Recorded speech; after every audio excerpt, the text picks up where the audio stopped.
Hello space pilots and welcome. My name is Sammy, or you can call me by my endgame name GiullietaXS, and today we're going to be talking about Assault Frigates.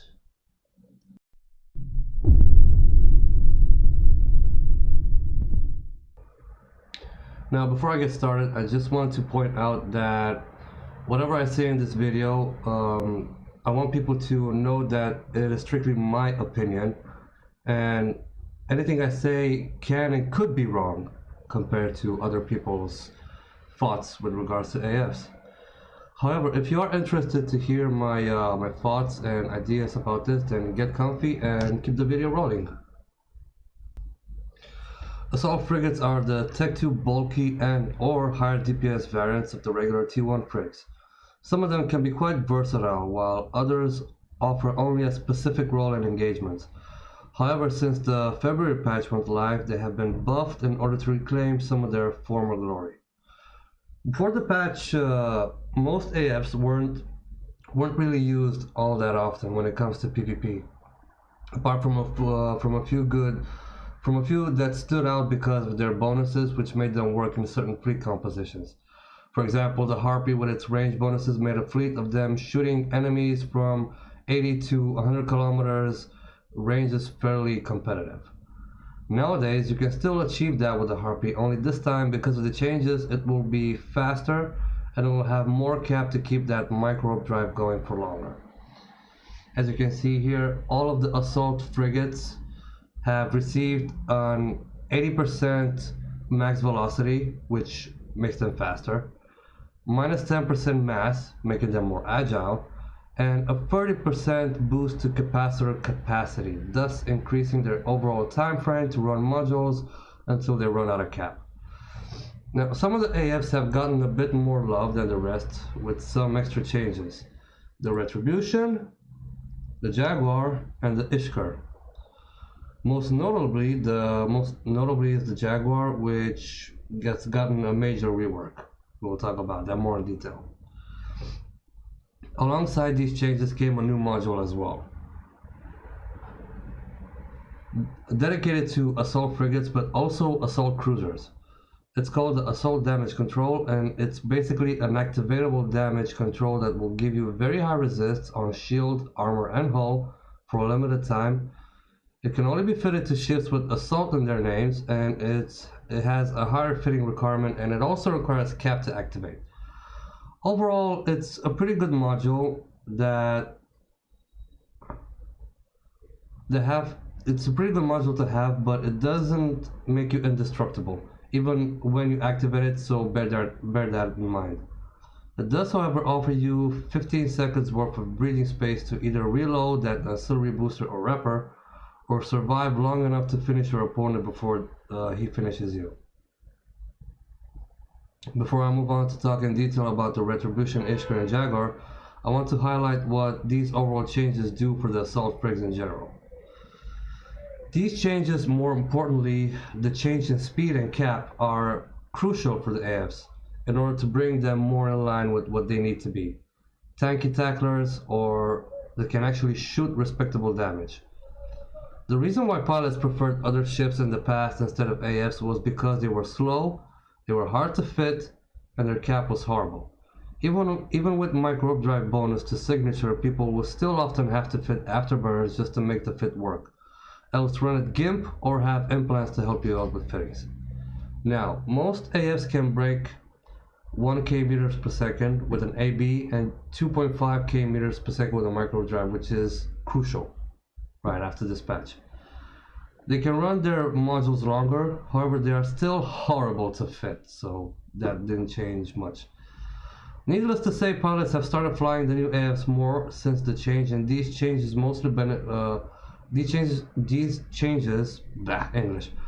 mostly beneficial and have helped out the class. But overall, they still feel the same, and they will still remain a situational pickup for solo and fleet PvP. Now let's talk about the Retribution. The major change with this ship was giving it more damage in the form of 5% bonus to rate of fire in place of 7.5% bonus to tracking, and an increased power grid from 56 to 62. Some would argue, including myself, that giving the Retribution more rate of fire instead of tracking would, on paper, give it more DPS. In practice, however, it doesn't really. See, in order to hit something with your DPS, you need to track it first. And since energy turrets have worse tracking than their counterparts, unless your opponent stands still or is moving slower than your turrets can track, you're not going to apply your full DPS to it. This can be offset by the fact that if you are at distance and your opponent is burning in a straight line towards you, then you will apply your DPS and apply it faster due to higher rate of fire. Which I suspect was the goal for the Retribution with this change, to make it a semi-competent counter.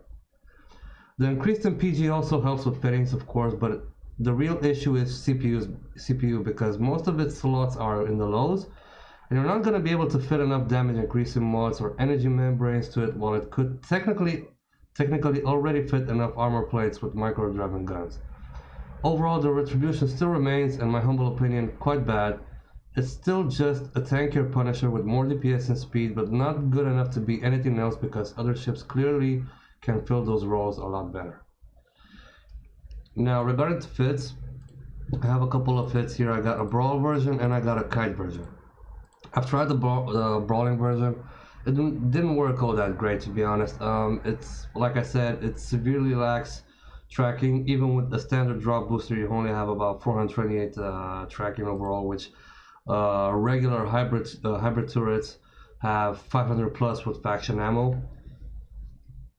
So yeah, I can clearly see the difference. Because it has a higher rate of fire, of course, like I said, it does 202 DPS with only a heatsink, dual light pulse rather than faction ammo, with 1.42 rate of fire, which is extremely good. But like I said, if you can't hit your target well enough, you're honestly not applying your DPS anyway. As you can see here with the Assault damage control activated, these are kind of the resists. They are extremely good, but like I said, it doesn't make you indestructible, so keep that in mind. It has a micro drive because even if you fit an AB to the Brawl Retribution, without a web, you're basically not doing much. You can get scram kited easily because even if you go with Scorch, sure you can hit to that range without a problem. But again, tracking, that's the main issue. That's the main problem. It doesn't matter if you can hit to a distance. If you can't track your target, then it's same shit. But yeah, like I said, it's not really good. The Brawling version doesn't really stand up. Like I said, it's a more tankier Punisher, has a bit more buffer, better resist, of course.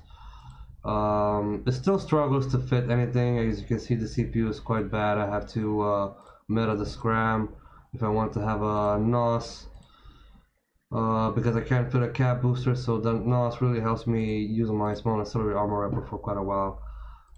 It also helps the fact that I have high grade talismans. And basically, if you're caught by something scram webbed, you're basically dead in the water. That's the only problem. You're gonna be able to shoot them. You're gonna get some shots here and there off, but you're not gonna do anything else. So the main tactic, if you're going for the Brawl version, just sit at a distance, try to get some shots off with Scorch until they approach you, and then hopefully you'll be able to track them good enough to finish them off with Imperial Navy multi-freaks. The Kite version, I suspect, is a lot better because I have seen people flying kitey Retributions, and to some excess, actually. Because the AFs have gotten a speed boost, that means with 2 overdrive injectors, you get to go, at least with my skills, 3.3k meters per second non-overheated. If you overheat that, I suspect it's somewhere about 4.1, 4.2k, which is quite good if I'm honest. Focus beam lasers with ultraviolet, you can easily hit up to your optimal kiting range. With a disruptor that has 24, you can hit up to 21 with Imperial Navy ultraviolet. And to be honest, even at as a cutter, it has respectable DPS. I mean, 178 DPS is quite good for a cutter. It's really good. And the only downside is you have no tank. The only tank you have is that assault damage control. If Shit hits the fan, you just activate that and either try to finish off your opponent or warp away. Right, that's all there is. But I suspect this fit will serve you a lot better than a brawling fit for the Retribution. That's my idea. With a single capacitor power relay, you're cap stable. Like again, at least with my skills, because if I turn this off, I got capped for 1 minute 50 seconds. But with this, I'm good. If you have better skills, I'm pretty sure you can replace this with something else. Not really sure what, because you only have about 6 cap because I'm full. But yeah, just try our best, see what happens. Alright, so that's it for the Retribution. These are the only 2 fits that I can come up with, because there's not a lot much you can do. It's not really versatile because only 2 mid slots, you can't really do a lot with the Retribution, right? So that's it for it. Moving on, the Ishkur. Alright, let me just find the Ishkur right here. There we go. The Ishkur received much needed drone love in the form of 7.5% drone tracking, and now a stable standard 50 mega bandwidth drone bay. Previously, if you wanted to have 2 flights of light drones, you had to have your Assault Frigate skill to level 5, so you can benefit from the 5 mega bandwidth increase per level. So at level 5 you get effectively another 25 mega bandwidth. That means another another swarm of light drones. Now you get it naturally, making the Ishkur a top contender when it comes to small ship drone warfare. The extra drone tracking now helps you scare away those pesky cutters running around you at plus 4k speeds. Yeah, so fits. I tried this one. Don't know why I tried it, but I just felt it was something I wanted to see how it went. No tank whatsoever, just whole tank in it, of course, with the new module. It just goes straight out DPS, right? Straight out speed and straight out DPS. I mean, the object here was to get close enough to my target and just blast them away with nearly 300 DPS, right? Because you get 190 with neutrons, and you get about 83 with drones, which I find it to be quite low. Very low. And it can work. You just have to pick your targets. I know I picked a fight with the Jaguar that I'm going to show you guys in the video. And yeah, I don't know, it just didn't work out, to say the least. The problem is the Jaguar attacked me, obviously. And because I had no repper going, I couldn't break his tank fast enough until he broke mine, so that was the case. But moving on to the second fit, this is also a brawling fit. It's a bit expensive if you want to invest in the 78 times small armor repair. It's 55 mil, so says PIFA. It's a lot expensive, but I guarantee you this is a damn good fit. The tanks like hell, especially if you want to use an exile booster, and if you also want to use the Agency Hard Shell Mark III one. It can tank, let me show you exactly how much, 238 HPs every 4.5 seconds, which is respectable, which is a lot actually. 1v1 you can easily tank, I would say, almost any ship out there. Yeah, I would say that. And it still does a lot of DPS. I mean, if you can stay close to your target, you can still do respectable DPS, even if you're not running max tabs or something like that. But yeah, this is clearly the fit that I would run with if you want to run an Ishkur fit, because I fought with my Jaguar. The roles have turned. I fought an Ishkur that was tanked like this. I'm not really sure if I included the fight in this video, but we'll see. And he was actually, I couldn't break his tank.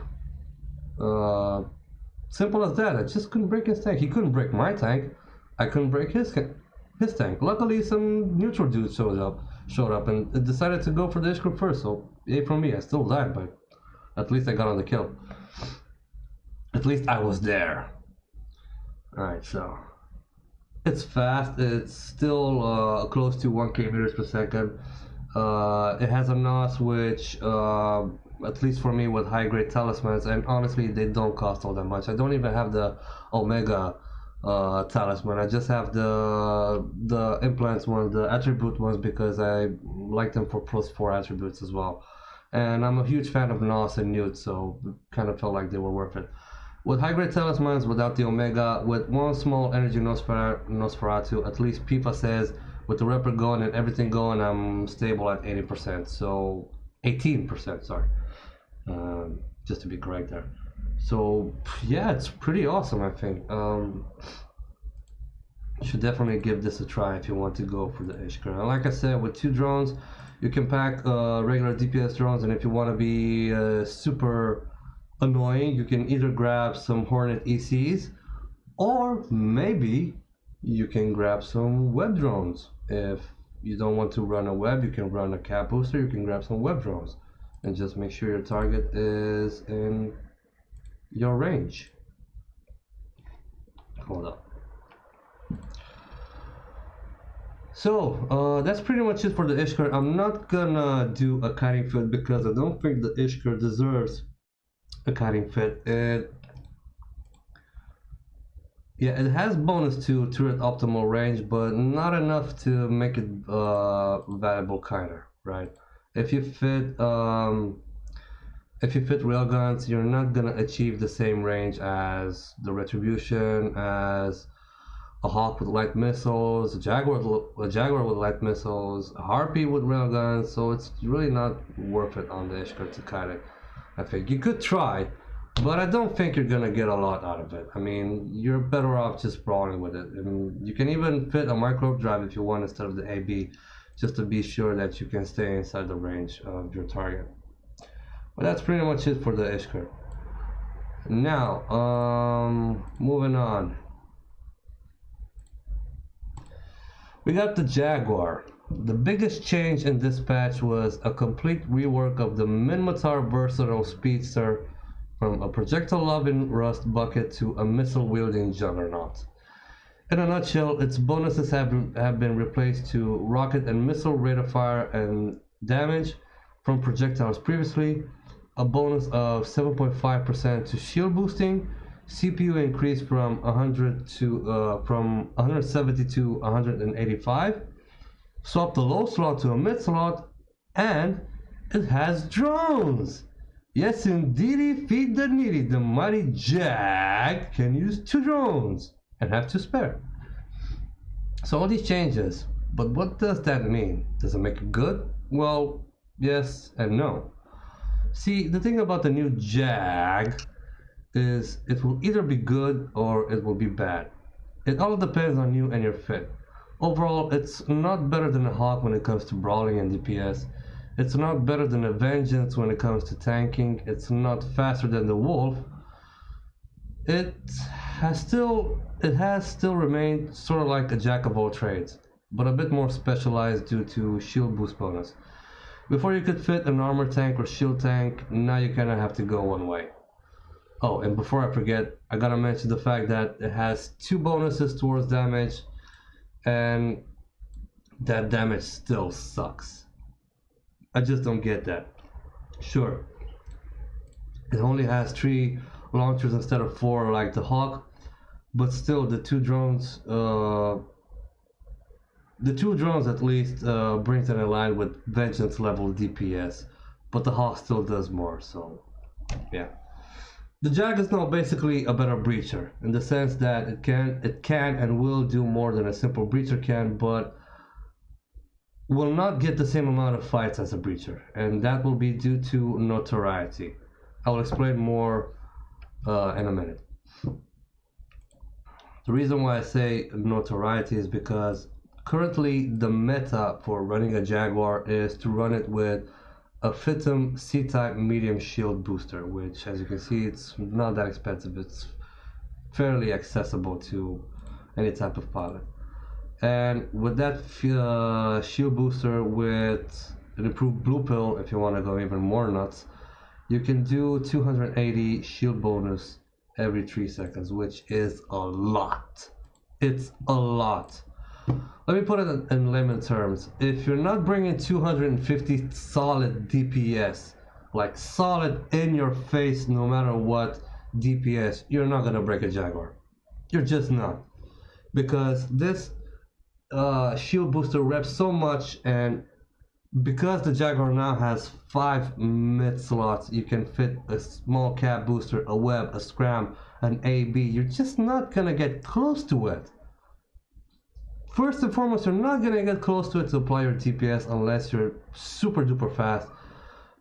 You're not gonna get close to it to nuke him out, and because you're not gonna get close to him, you're not gonna apply your all your DPS, and you're not gonna break his tank. That's the thing with the Jaguar, right? Hate it or love it, with this fit, it's starting to gain notoriety, and what that means is all of the experienced players that will be roaming around your region, when they see a Jaguar, they're gonna think, yes, that Jaguar is super tanked. No, I will not engage it because I can't break him. Simple as that. That's the main thing about this. It's good, but it's not that good. DPS is meager. With my skills right now, it's about 180 DPS.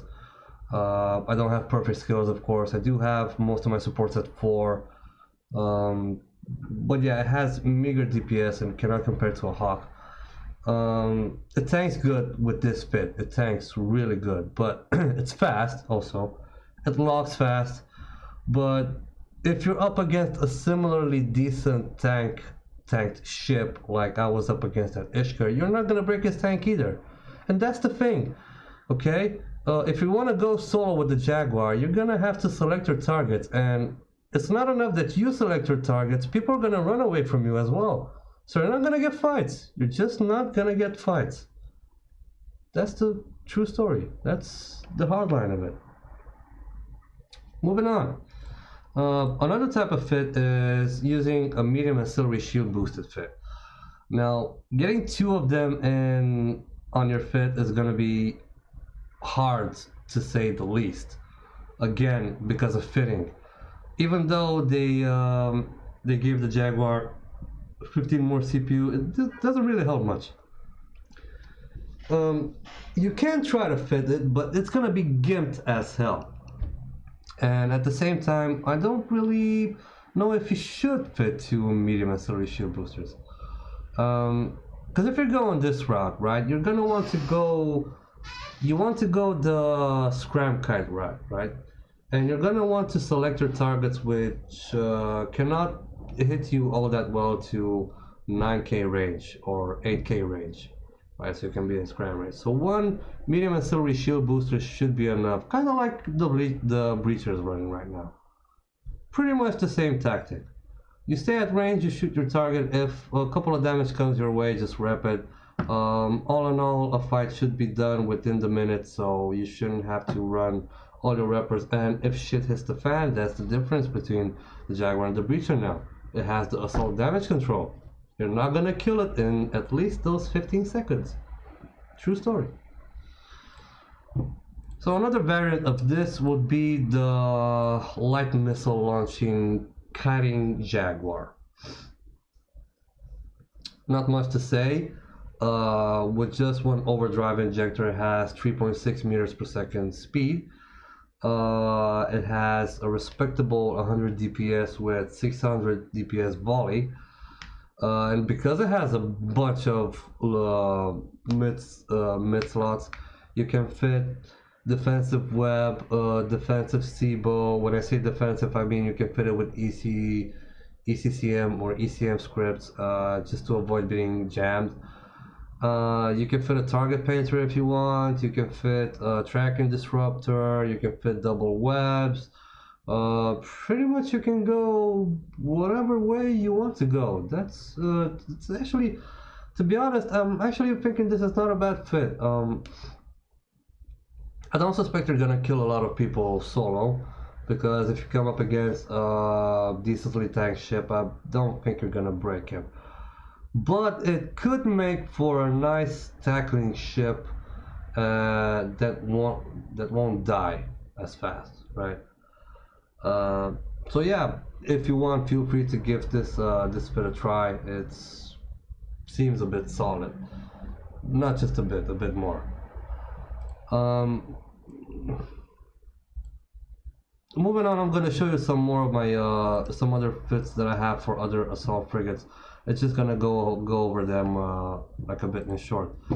The wolf, because the wolf is now even faster, it makes cutting wolf even better. With just a simple cap power relay, you can be cap stable, go about 3.2k meters per second easy.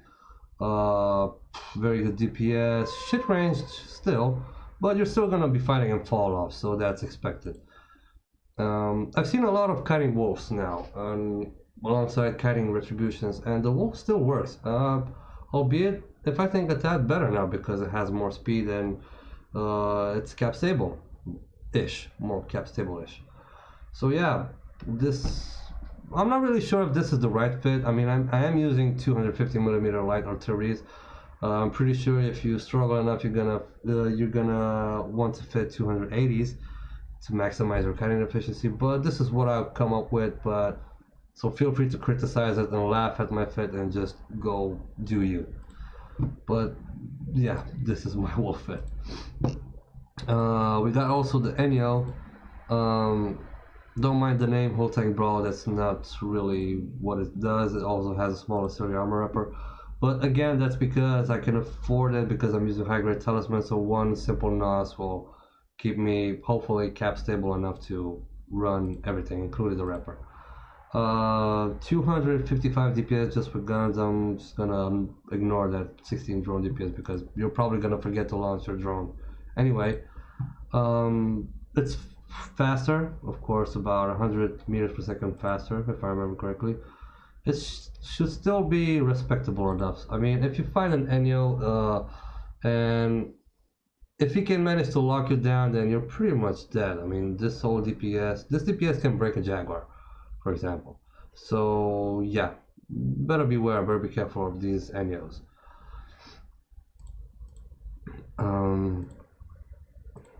Yeah, I tried this Hawk Fit. It's pretty expensive, but just to give you, it boosts a bit more than the Jaguar because the Jaguar had about 280. This goes 295. Yeah, I suspect it's because it was a HC hard shell. It just had a regular improved blue pill booster on the Jaguar. But yeah, I'll just look at the difference, which is not that much, about roughly same DPS. But that's because I don't have a BCU fitted or ballistic control system, that's why. Which you can usually fit on your Hawk. I just wanted to go a bit pimp, which is not that super pimp if you ask me, for a super awesome fit. Scram to 10, web to 13, shoot to 10, just your average run-of-the-mill better scram kiter. I've also tried to go with a Harpy fit, but this sucks so much. I don't know what I was thinking in trying the 75mm Gatling rails. I have no idea. I mean, sure, on paper it seems like it does decent DPS for the fact that it has 1.68, which is not that low. It has roughly a high rate of fire, but it just doesn't apply your DPS all that well. I don't know, for some reason the 75mm Gatling rails are just shit. Right, so don't put them, don't use them, just do something else. The reason why I wanted to try this fit is because I think that if you go for a shield buffer fit on a Harpy, you're losing out on it. In the sense that I don't think the Harpy has all that great awesome tracking because it has no tracking bonuses. So I feel that if you're going for a shield buffer fit, you're not gonna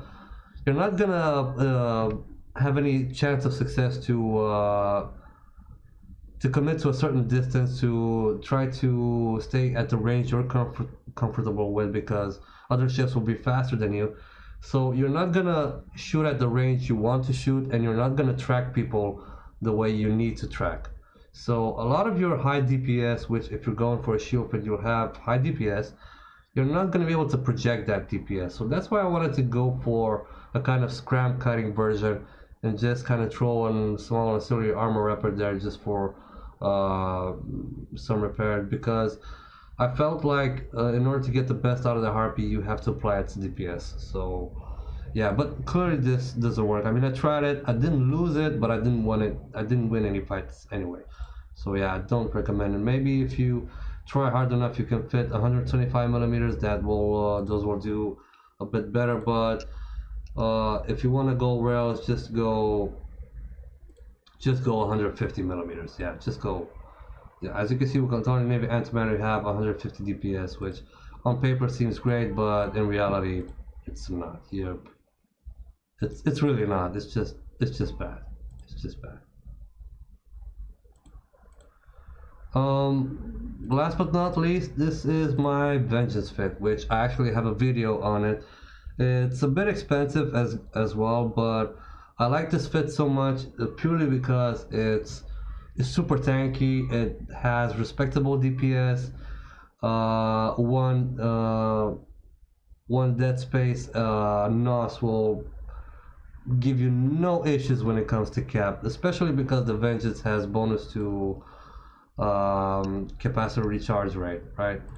So if you have Assault Frigates to level 4 like I do, and you fit a NOS in there, it doesn't even have to be dead space. Fit a NOS in there, one repper, and everything else just runs smoothly. Even if you're neutered, the odds are you're still gonna be cap stable, and that's why I like the Vengeance so much, because it's built to tank, right? And I fitted some dead space AB there, so I know I can be fast enough. Faction scrap, faction web, so I can catch people that were trying to come into my plex and try to kite me. And just with these boosters and this repper, you can get 215, which is not super great, but it's a lot if you consider the fact that I also fitted a nanobot accelerator and I'm still 51% cap stable. I wrapped this much at every 3.6 seconds, which is pretty good considering my resist. So yeah, just the range is an issue, I'll be honest. The range kind of sucks. But if you're fast enough and you're able to lock down your opponent, you shouldn't have any problems projecting your DPS. Right, so in conclusion, the AFs got a nice buff. They are faster, have more cap, and that's about it. But enough talk. Here are some of my fights. Hopefully it will highlight some of the aspects that I've been talking about for the last a lot of minutes. Enjoy.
Wow.